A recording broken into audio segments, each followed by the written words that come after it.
After you signing in to your TurboTax account under turbotax.intuit.com to get Form 1040X on your tax return on TurboTax, and make sure you are clicking on this Tax Home button.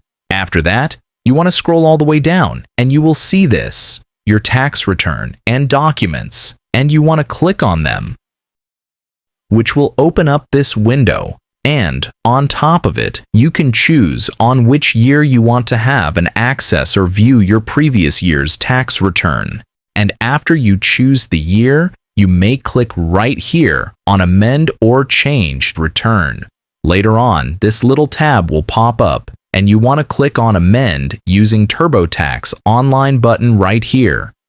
After that, it will take you to update or change your tax return.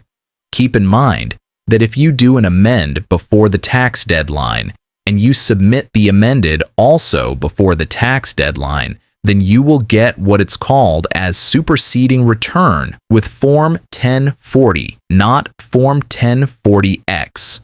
This superseding return will replace your original 1040 that you submitted before. You will use Form 1040X when you do an amend after the tax deadline. Hope this info are useful.